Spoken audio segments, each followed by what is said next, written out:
Hey there, I'm Tracy Spears, speaker, author, coach, head cheerleader for anyone wanting to play bigger. This week, my Play Bigger guest is Alison Anthony. Alison serves as the president and CEO of the Tulsa Area United Way. She joined Tulsa Area United Way in August of 2017 after a long career at Williams, where she was the president of Williams Foundation and the company's director of strategic outreach. A number of nonprofit organizations are proud to name Alison as a member of their board of directors, including the Tulsa Community Foundation, the Tulsa Regional Chamber of Commerce, and more. To all her roles, Alison brings a passion for inclusion, justice, innovation, and a belief that we can join our talents together to make our community a place where we can all flourish and thrive. Oh, I'm so grateful to her for that. Alison earned her master's and bachelor's degrees from Oklahoma State University and has completed several leadership programs, including the Harvard Talent Pipeline Development Program. Alison has received many honors throughout her 35-year professional career, most recently inducted into the Tulsa Hall of Fame. Congratulations. The Oklahoma State University Diversity Hall of Fame, fantastic, and the 2025 recipient of the Leadership Oklahoma Distinguished Graduate Award. She has 5 adult children, 4 grandchildren, and enjoys 5 now. I had another one. 5. Oh my gosh! So that's right. Another. I should have got that. 5 grandchildren, and enjoys traveling, reading, yoga, walking with her dog Jessie, and spending time with her lively and large extended family. But the best intro came in a text to me this morning. So as we were talking, she said, let's see, we were talking about what we're going to talk about. And I said, listen, you just know shit. And I want my audience to hear what you know. And her response, I loved. I'm a little like Andy Dufresne on the other side of the tunnel filled with shit in the Shawshank Redemption. Somewhere in that tunnel, I've gotten a little smarter. Welcome, Alison Anthony. I loved that. Well, thank you, Tracy. I'm always excited to talk to you. And I just learn so much from you every time you speak. And so I just know that this hour that we'll spend together, I'll learn more from you than you will from me. So thank you for having me. You're so welcome. Listen, that would have been exactly how I introduced you. Like, I remember the first time that I watched you, and I know it might not have been the first time because you've been in the ether. Like, we live in the same city, and you've been this larger than life, but yet I remember one of the first times, we'll call it, was at a women's leadership, and there were, I don't know, several hundred women in the audience, and you were on the panel, and you started to speak, and I was captivated immediately because of your presence and your candor and your transparency. Have you always been known as that kind of person, or did you develop that? I think I've been known as that because I think that thing that most people have between your brain and your mouth, mine is got holes in it. Like it's just a sieve, and I was the oldest of 4 girls and, just felt like I needed to take care of everybody. Sometimes that's been a blessing and a curse. So I just have really, tried to lean into authenticity and speaking the truth because I think there's a bad myth out there. I used to want to be a chief connection officer instead of a CEO. And now I think I'm the chief myth buster. And I think of one of the myths that I'm busting right now is that, people's lives are full of shit. It is not an Instagram feed. It is tough and challenging, and we're all going to live through hard times here on Earth School, learning lessons all the time. And so I think I just lead with the fact now, maybe it evolved. I've always been pretty warm and authentic, but I think it evolved to be more open as I realized everyone's going through things. And and if I'm honest, as I'm going through things and people think, wow, well, she's a president of a $30 million organization and, that does a lot of good in this community. And if she's going through things and still okay, maybe I can go through hard things and still be okay. And so our work in the LGBT community and my comments from the United Way stages, I always say, this time you can be the helper. You can give money. You can volunteer, because tomorrow you might be the one that needs help. Right. And so that's why I just try to be open about it. Listen, I think that was what I took from that media, that watching you, is I left there thinking, ooh, I can do better. I left there, I thought you became immediately, for me, relatable and safe and an ally for all the reasons everybody in the audience knows. But yeah. And you are that, Tracy, you are that person to a lot of people in this community too. So you have helped people make big shifts. I know that. Thank you. That's a perfect segue. Let's go back to tell us a little bit about you. Where you told us you were the four kids, but to give us a bit, where were you raised? Were born and raised when? Well, my parents call me the daughter back east here in Tulsa, Oklahoma, because I grew up in Enid, Oklahoma, which is in the far west side of the state. And my dad was an orthopedic surgeon, and I'm the oldest of four girls. And so I think after the fourth one, he decided, well, I'm not going to get any boys. So I went to archery, riflery camp. And so I'm still a good shot. And love that. Yeah. And, played softball, not to the quality that you did. You were a rock star softball player. Just loved to be outside, rode horses, and grew up outside in Enid, Oklahoma. I think the meaningful thing I would say about that is my dad worked really hard, like 80 hours a week. And when we would drive to vacation in Colorado, he, as a physician, would take his cast saw, C-A-S-T, and we would stop along the panhandle, like Guyman and Woodward and, all the way out toward Colorado. And he would stop at ranches at like 5, 6, 7 in the morning on our way out of town. We'd leave at midnight as soon as he got off his on-call shift. And we would, And so by the time we got to Guyman, it might be daybreak. And he would stop at a ranch and have told some cowboy or rancher, we'll just stop and I'll take your cast off and save you from having to drive all the way to Enid, And I just thought, people did that. Wow. I just thought people did that. Like my mom led our campfire troop and all those things. And so I was just really lucky, but also, was raised to think I needed to take care of everyone. And that was a common refrain in our family. Like, Allison, these are your little sisters. You protect them. I mean, none of my little sisters were ever in brawls. Yeah. But you would have been there if they would have been there. But I was like, we'd talk and they're like, well, I've never hit anybody. And I'm like, well, I did, protecting you, that kind of thing. So what I learned from my dad is that, we do what we can. And he wasn't doing it to get anything in return. It was just like making someone's life a little better. And, they made our lives better. Like they sold me a really good horse in return for probably less than it was worth, And so we just shared and helped each other like that. But it also made it clear that I had to help people. And sometimes that's been a challenge. Like sometimes you have to create boundaries if you learn that too well. And I think sometimes I learned it too well. And that's created some challenges in my life. Just trying to overhelp. But went to OSU. And when I was in grad school, I had major in English. And when I was in grad school, I told my dad, I would love to, I just have a few more hours and I'll have a doctorate in history. And he was like, I'll buy you a car if you stop.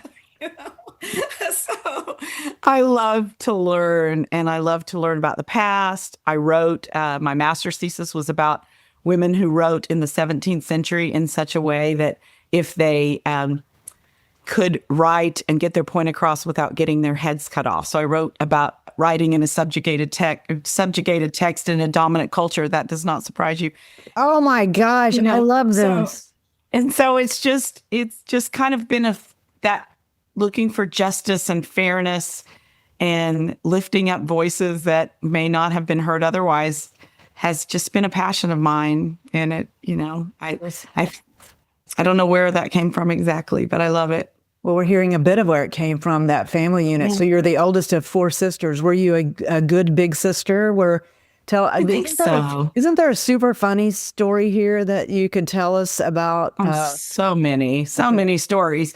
One that's actually funny, and not tragic or crazy, or me ending up biting somebody's ear off or something like that. You know, we have Wait a lots of minute. stories. Are you going to? No. We'll come back to that. Okay. We'll come back to that. But if you want, but I, because my dad had 4 little girls, and I was 3 years older, and then they were like boom, boom, boom, and little. So he always thought I was really grown up and the big girl, And so I was about 12, I think, and we were fly fishing up past Crested Butte, Colorado, past Gothic, in the woods, and fishing. And I put on his waders. He had a brand new pair of waders, and I put them on to go fly fishing. And the water was straight off snowmelt, early June.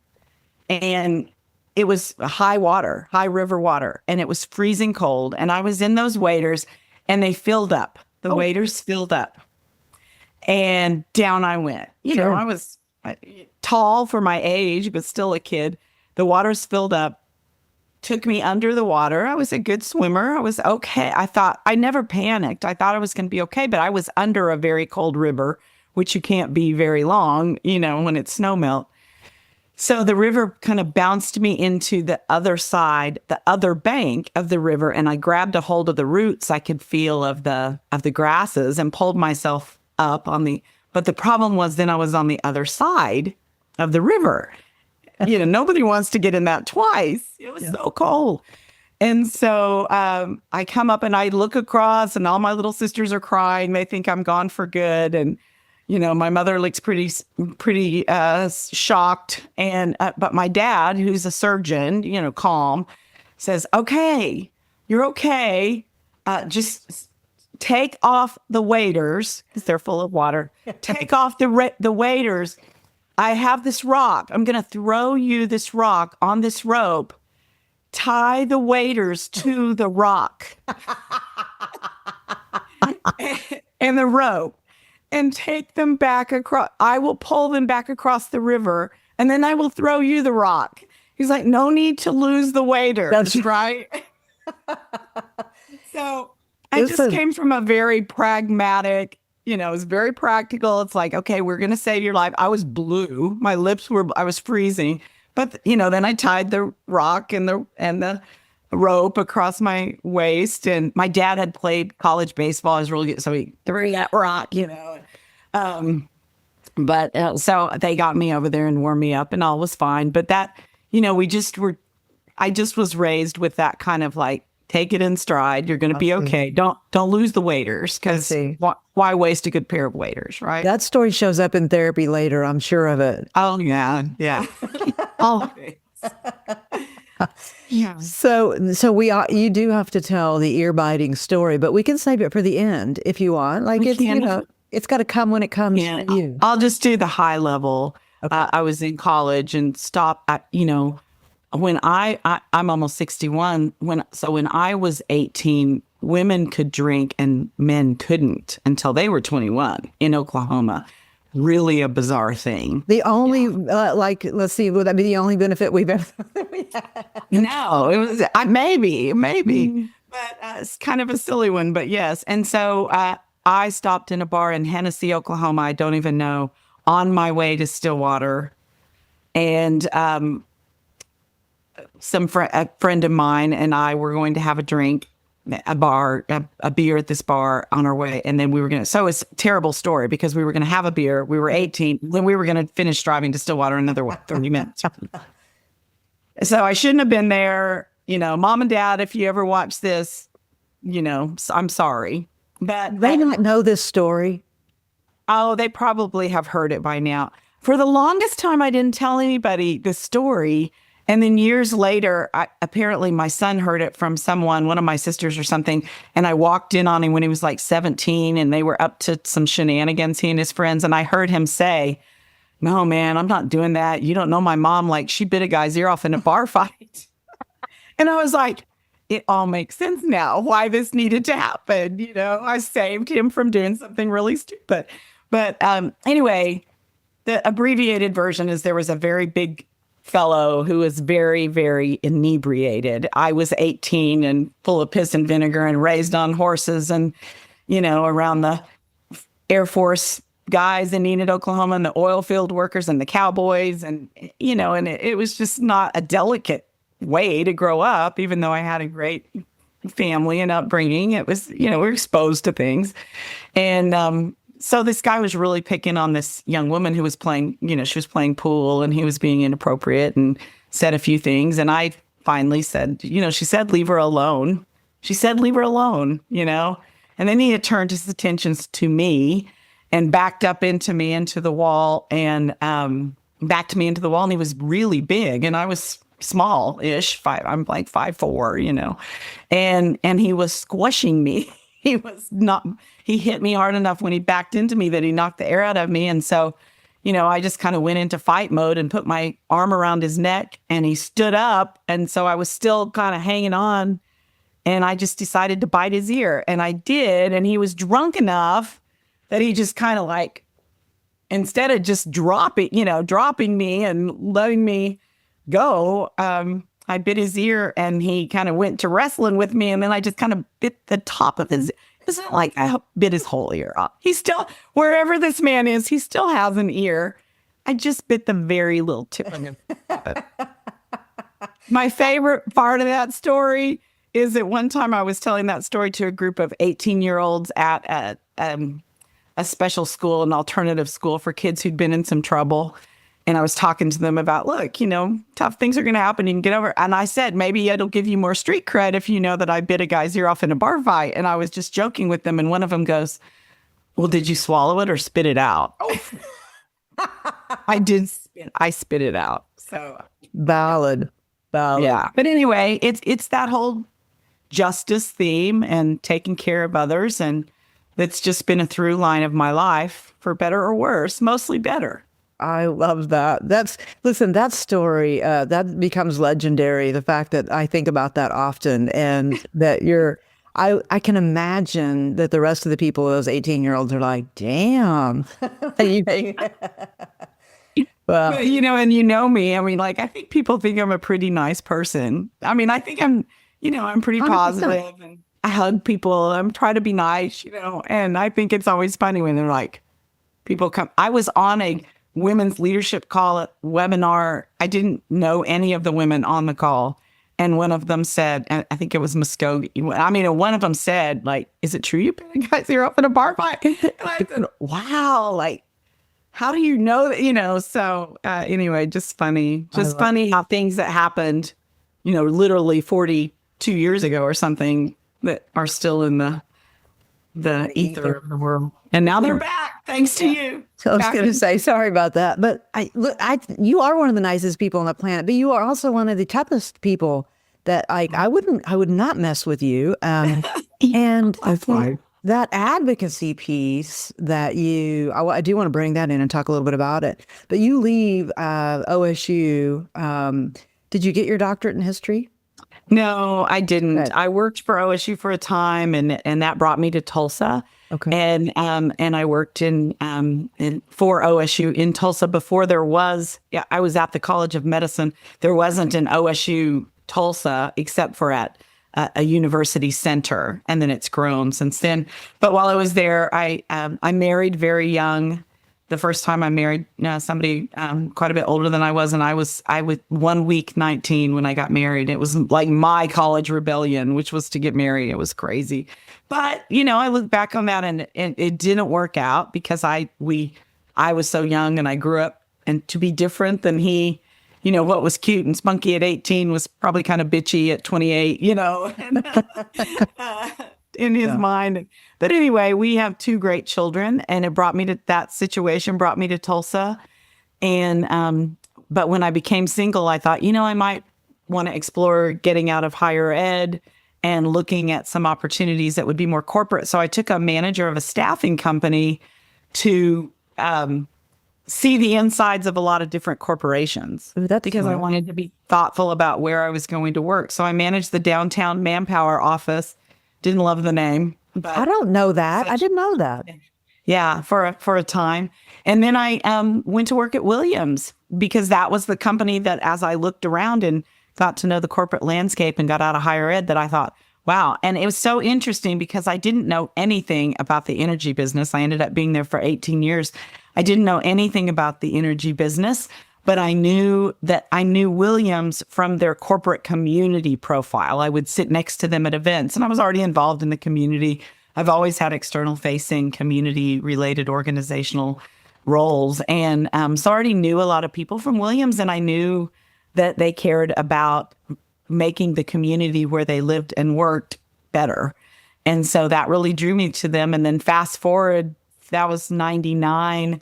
In 2008, I became president of the Williams Foundation. In the meantime, got involved in the diversity efforts and led, I was always like director of diversity and something else, for the longest time. And I led that diversity effort along with being president of the foundation until around 2012. And then I decided I wanted to challenge myself in a different direction professionally. And that's when I took on the strategic outreach. I kept the foundation work and the community impact work. And we designed a lot of great programs to get Williams people more involved as the faces of the community. So grants that if they were on boards, they could make contributions, and so that we wanted people to know, because we were in like 200 communities at that time and giving money, but we didn't want to just do that. So we designed programs like that. But then I wanted to be out and learn the business of, what it means to interact with the county commissioners in a community where you're laying pipe and building compressor stations. And I just wanted to really challenge myself because that seemed difficult. And it seemed like something we were going to need to navigate for the future with a really changing energy landscape, And so I did that and had a great career. But I was also increasingly having interesting times in my own family. We raised 5 kids and put them to and through college. The last one was getting ready to go to college. At the same time, my then husband, Mark, was not well. He was, and we've been open about this. So there's some of the parts of the story that I don't feel comfortable telling because I think they're his to tell. I don't know his full experience. I only know mine and the family's. But he did begin to get sick and had a great career at OU. You knew him from his time at OU. Yes. He was very involved in the Cherokee Nation. But he began to get ill in like late 2016. And then I understood that it was related to alcohol use or misuse, substance abuse and alcoholism. And so at about that time, I knew I felt like I was traveling a lot and I felt like I needed to make a change. And at that point, I was really focused on his health and how we help him get better. And our daughter was soon to be going to college, our youngest. And so I felt like it was a time of shift in my life and opportunity for change. And I had loved my time at Williams, but I thought, what else? And is there something else that I'm meant to be? And this is part of just the way I've approached life, that it's, again, things are going to be hard. I mean, your shift happens and shit happens, That's and right. Things are going to be hard. And you can either just let your knees be buckled by them and end up in the dirt, or you can say, what am I learning from this? How am I growing? Can I be that like little tiny yellow flower that grows out of the crack in the concrete? We've all seen that. Can I do this? And so that was the approach I took. But I went to a yoga retreat and I said, I was there with all these yogis. I was definitely the oldest one there. And I was maybe, I shaved my legs and my armpits. So I was well manicured and all the things that, among these very earthy, lovely, kind people. And the leader said, well, why are you here? Why are you at this retreat? We went around and I heard myself say, well, I really want to explore a different direction in my career that would be really aligned with my values and help me make a difference more locally in my community. Williams gave a lot of money and did a lot of good, but it was all over the country in sort of a, narrow way. And I wanted to dive deep. You just And said so you I heard yourself say that. Were you as surprised as anybody else Yes. was? Okay. I wasn't really sure at that point. It was kind of bubbling up, and because of my home situation and feeling the pull to stay closer to home, to make sure that my daughter graduated from high school healthy and prepared for what was next for her, understanding how this situation with her dad would be taking a toll. And so I said, I need to find something that's more aligned to this time of my life and these values of my life. And around the circle, 40 yogis said, "So shall it be, or better." I love that. You know, I say that because of you. I heard you say that before. So shall it be, or better. And then I was supposed to lean over and give somebody next to me a tantric kiss. And I didn't. I mean, that sounds really sexy, but we just bumped foreheads. So, but it cemented that in me. So shall it be, or better. And it made me listen differently. And I kid you not, Tracy, 2 weeks after that, Mark Graham, the then CEO of Tulsa Area United Way, who had been wildly successful, been there for 10 years, he called me. He said, "I know you have this great job at Williams and you love your work, and you're not old enough to retire exactly, but would you consider doing something different? I think you'd be great in this role as CEO. And I want to retire, but I don't want to retire until I know that there's somebody that can come in behind me and continue this legacy, this work." Amazing. So then when I interviewed for the job in May, we kept talking. And when I actually made the decision and interviewed for the job in May of 2017, my husband was in rehab at that time. So I think it uniquely prepared me for this work because it wasn't let me come in and raise, last year we raised $27 million at the Tulsa Area United Way in this generous community. And it wasn't me coming in saying, here's how I'm going to, do these great things in the community. It was me saying, look, I love the United Way because it's community philanthropy. It's today I'm helping somebody and tomorrow you can help somebody. And then tomorrow you're going to be the one that needs help. And, and I love that. And so I said that in my interview. I just said, we all need help sometimes. And I would lead with that kind of humility that the people that we're helping are people. And right now there's a lot of compassion fatigue. And I just feel like my place in the room is to remind people that who among us doesn't have something going on in our family that's tough, and hard. But that if we're learning from it and growing and we keep a sense of humor, we can be okay. You've been through hard things. I've been through hard things. We're here and we're okay, Yeah. When I saw you, I believe that was when I don't know if he went to rehab more than once, but he had either just gone or just gotten out of rehab. And that was when you were sharing that and normalizing that, what you see in the front of the room is just a person. Like, I have a big title and all the things.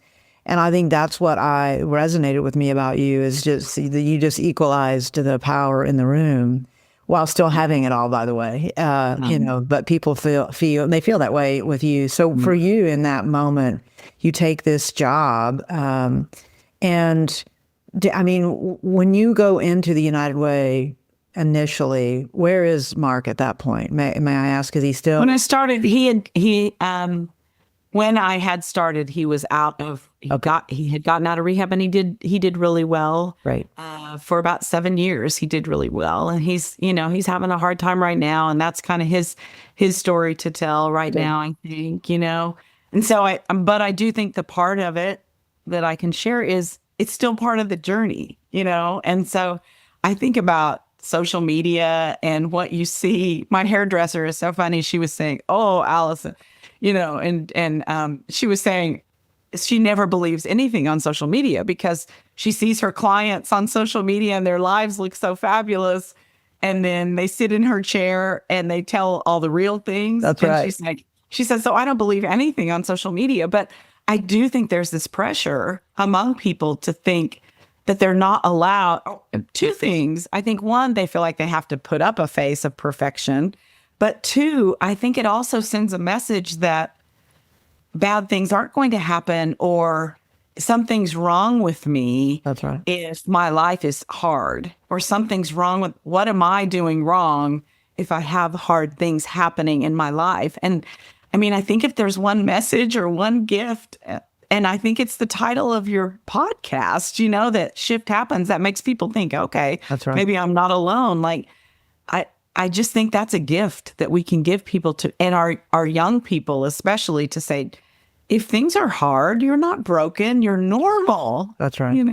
Well, and listen, social media. We can do better. Oh, I'm sorry. I didn't mean to cut you off. No, I was going to say, I just said to let them know today, this moment, this too shall pass. It's the good times and the bad times. That's right. Yeah. Right. And so let it pass. So well said. I, you and I don't know if I've ever shared this with you. I was dating a woman one time. It's been many, many, many years ago. And on the second date, she said, "I want to take you somewhere special." And I was like, "Great." I was very excited about it. And she took me to an Al-Anon meeting. Have I ever told you this story? No. And so I go to the Al-Anon meeting, and I didn't have my first drink until I was 42 years old. So like the whole alcohol, things. Right. And I was so angry about it because I didn't understand it. And I went into the room and I sat through the meeting and I was like, oh my God, I'll never get this hour back in my life. And so I go to my therapist, because I was seeing a therapist at the time. And I was just telling her, like, I just can't believe, and, I don't know what to do with it and all things. And she said, you need to go 7 times and then come back in here and talk to me. And I was like, what? And she goes, then keep seeing her, go on another date. And I just remember, I know, I was like, all right. So I went to 4 Al-Anon meetings as a hostage. Like, I was like, oh my God, I can't go back to my therapist. I have to keep, I'd made some commitments to the therapist. I would keep dating this person.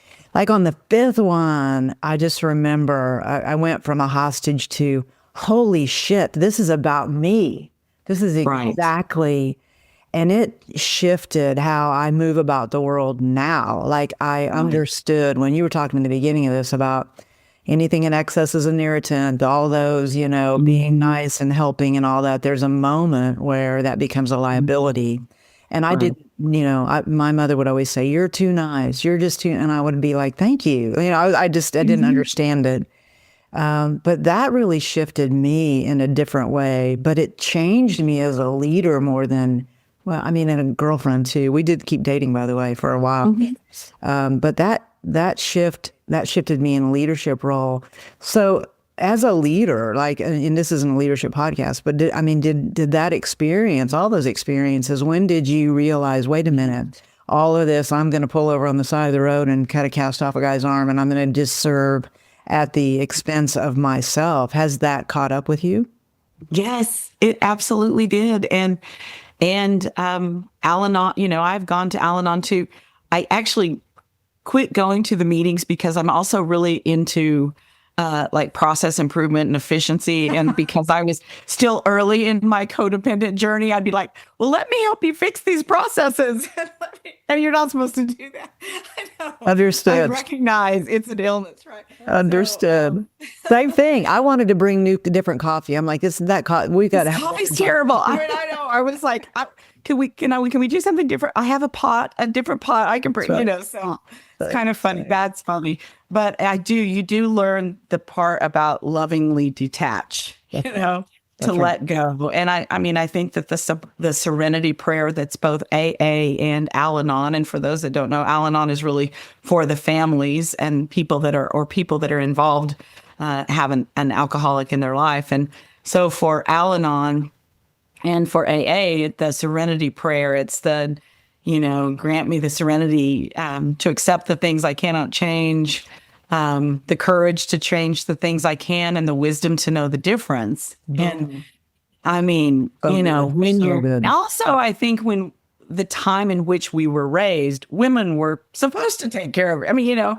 We were taught, very actively taught, take care of everyone, take care of everything, and especially being the oldest of sisters and all that. And so it did catch up with me though. And I did at some point realize I was working harder on his recovery than he was. And also that's not helpful to him.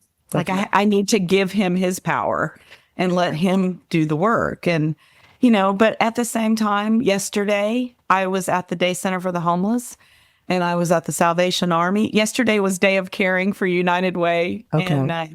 And we, our mission is to unite people and resources to improve lives and strengthen community. It's a great job for a codependent. Like, I'm surprised I don't have this job. Like all day, help people connect all day. Raise money, save lives, all the things. But it's good. You can channel, we can all channel our business for good. So yesterday I was in the Day Center and also residents who help, that they do such a great job helping women when they come out of rehab or incarceration, and help them, with making that very difficult transition. And I saw a lot of people at the Day Center for Homeless who maybe weren't actively using now substances, but often were there because of mental health and substance misuse. And, and I just approach this with a lot of humility because I think everybody's journey is different. Okay. And you have to both listen to what you learned at Al-Anon and then also trust your gut, because everybody's journey is different. And so it did catch up. But from a leadership perspective, I will say, Tracy, and I think you've experienced this too, if you understand that we're not here to save people, we're here to learn, here in Earth School, we're here to keep growing and keep evolving and try to make other people's lives better, but also your own, and also, the space that you inhabit, but not save people. That's right. They have to do the work themselves. We're all just people on our own journeys. And so we have to let people have their own journey and figure out, sometimes you're going to encounter people that are swimming deeper and deeper and deeper. And at some point you have to decide, am I going to throw them a life raft, or am I going to let them hang on to me and drown us both? Wow. So well said for all. And that's kind of where you and I know. I think it's hard though, that whole idea of detaching lovingly, and that whole idea of, I don't believe in meeting people halfway, because sometimes you go over halfway, sometimes you don't. Right. we can debate that maybe, but it's hard, especially for you. So you're helping all of these people to have kind of boundaries that you have to have, because it's very hard, I would imagine, for you to go home to your home last night after seeing and experiencing all the things you experienced. And I had a lot of reflection. Yeah, I did. I had a lot of reflection about that, and kept, had this refrain in my head, like, wow, you can mobilize 4,000 people. United Way mobilized 4,000 people out on one day yesterday, and have all these high functioning nonprofits who are helping people and helping them, and then to come home to right now, my house is empty except for me and my great dog, Jesse Owens. He's wonderful. I love that. Yeah. He's very athletic. That's why his name is Jesse. Of course he is. Yeah. But, to come home and have a lot of time to reflect and to say, it feels like I should be able to save my one person, in my life, but to accept that united, we can do all these great things as a community, but each person is still on their own journey. And, and we can help one another, and we can put resources in place. We can help an individual, but you also have to let them have their own journey and love them and let them do what they have to do to be well and to get well. And then, and it's not static. I mean, our lives we're all humans. My daughter, Jay, who is, 24 and so wise, our youngest daughter. And I talked to her about last night how I was feeling. And, and she just very wisely said, you just have to decide, Mom, like, you have to also take care of yourself and be honest with yourself and know where you are on your journey. And you can make all these plans and think you have it all laid out. And Camille, our chief of staff, she knows my whole life inside and out, because she is Chief Alison Wrangler mostly. Understood. And, and she said the kind of similar thing. She said, the challenge is when you're trying to help an individual you can lay it all out in your mind and see how it's all going to go. But there's still a human on the other side who has things in their mind and navigating in their way and at a different place than you are. So it doesn't always come together as neatly and precisely as you and I, in our personalities, would like to see it. Probably my one big pet peeve is wasting time. Like I hate to waste time. And so I'm like, let's do this. Let's be efficient. Let's get this done. I can solve this. You just have to do what I say, and then we'll just move on. Right. We fix things. That's what we do. It's fun. But it's hard. That's the most humbling. And as I've been through, and you have been through, just when people aren't able or willing to do that, and heartbreaking. So you're sitting here at, you just said 60. So many of us turned 60 this year. I feel like we should have had a giant 60 party. I think it is maybe we should do that. Like a shift happens. I like it. In your 60s birthday party. I'm so inspired by Kathy Taylor, our friend, Kathy Taylor, who's turning 70 and like celebrating every moment. And, I'm inspired by women who are continuing that reinvention and that journey. And she's in an interesting place in her own life, but she is celebrating and living all the things she wants to do. And that's inspiring to me. So those shifts keep happening. Listen, she's crushing it and has the energy of a 40-year-old and all the things. So do you listen to Julia Louis-Dreyfus's podcast? Yes. Okay. I love her. Yeah, me too. That wiser than, that's my older goal. Women. I want to have her on here someday.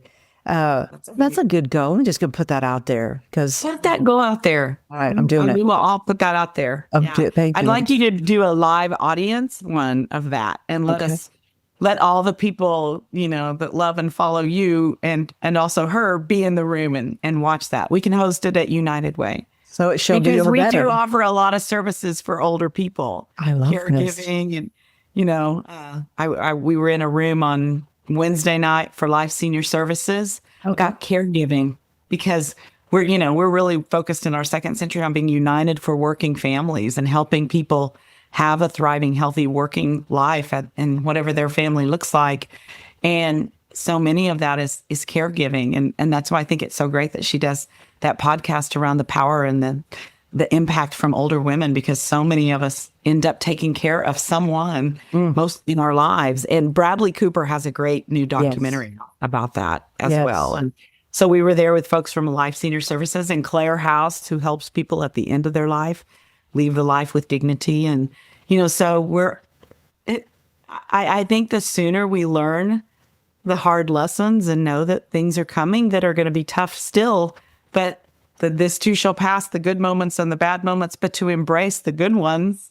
Yes. Because tough ones are coming again. That's right. That's okay. I did a podcast with Jennifer. I've done a couple of them. I did another one this week. Jennifer Clark. This reminder that we're all connected and all the things, what you're saying. I think I spent too much of my life, feeling this separate from everyone, probably because lots of reasons, family disowning when they found out I'm gay, all the things, everybody knows all that story. So sorry. Yeah, it's one, as you know, it's most of my my generation's experience. But I felt so separate from everything. And so I think for me, the coming together where I sit at 60 thinking, we really are all in this thing together. You have had that sense of that because of the way you were reared and your experience of community service from a dad that's doing the things that you're talking about. As you sit here now at 60, knowing that we're all connected, knowing that life is messy and all the things, what's the next shift for you? Oh, I love that question. Well, I'm watching you as a role model, and I'm writing a lot. I started my story saying I wrote, about women writers who were writing in the 17th century. So I've kind of come back full circle. So one of the ways that I've been healing through some of these tough recent times is to do a lot more writing and put, you can't really lie to yourself on paper, I do know. And so it's that reflection. What am I feeling? What am I thinking? And then standing outside and being able to look as only humans can do and look and say, what am I thinking? And does that make sense? And then putting it on paper and telling my stories. And I mean, some of them are really funny, and awful, and still funny. And I think that being able to laugh through hard times and that pragmatism of the way I was raised, but also navigating, I also have a real strong connection to nature. And I spend a lot of time outside and always have. I mean, growing up in the plains of Oklahoma and the mountains of Colorado and just loving that and feeling so much healing from that. That's sort of my religion, my faith. I mean, I feel the closest to a higher power when I'm outside. And so, you mentioned Jennifer Clark. She and I just started trying to get coffee, and I think we got it scheduled for like November. I understand. So, you know how it is. But, I do. But yeah, being drawn to those people who keep reinventing themselves and keep finding a new piece of themselves that they didn't know were in there, or the new strength. So right now I'm doing a lot of writing, and I think that by the time I retire from United Way, I'd like to have at least a couple of books published. I know that's not quick and easy. And so I'm looking to you and people like you and people like Jennifer, Heidi Hartman, and others who've gone on that journey. And so I'm extremely excited to be able to share my story and to be able to stand on stage as just Alison, and not a mother of 5 Alison, and not a wife of an alcoholic Alison, or not the president and CEO of Alison, but just like how all those things have distilled in me and crystallized to make me who I am today, and to be able to be as political as I want. And I don't do that now because I represent something bigger, and I try to be nonpartisan publicly. And so I've got some fun things to look forward to in my future, I think. And I'm excited about it, and also know it won't be easy, but it'll be okay. Yes. The fact that you are starting your writing now gets me very excited, because your story and your example will help so many people. And, I mean, I had a guy one time, I was saying I was writing, and I'm writing my next book, as you know, and this guy, it doesn't matter who he is, but he said, why would anybody want to read that? It was literally what he said. And oh my gosh. It doesn't matter. It was fine. And I said, that's a really good question. I said, but I think that we have to tell our stories so other people can live and feel theirs. And I love that. Yeah, it's exactly what we're talking about. Exactly. So I appreciated that he teed up that. And I think he left there thinking, I'll never read that book. But anyway. I bet he has now, Tracy. Yeah. Well, but it crystallized me. It crystallized me. I was like, you know what? I think there's been a part of me that's been reticent to talk about the trailer park and all the, all the messiness. But now we have to, Alison, we have to inform what we know, people that are in their 40s on the treadmill thinking, I've got to keep all the balls in the air. Nobody else is going through what I'm going through. Because as you said, and this how we'll end the podcast will be, it's so fucking messy and nobody's doing it perfectly. And probably, the difference between tragedy and comedy is time, right? Like all of those things that, so I love that you're doing that. And I want to help you not only cheer you on, but get you on stage and all the things. Cause I think we would be fun together on stage. 100%. Yeah. So they would have to tell us in advance how many times we could cuss and still get paid. So I know. I will tell you, I have, like, sometimes they'll do a survey after I speak or whatever. And I usually get very high marks. Occasionally though, I get I wish he didn't use so much profanity. So.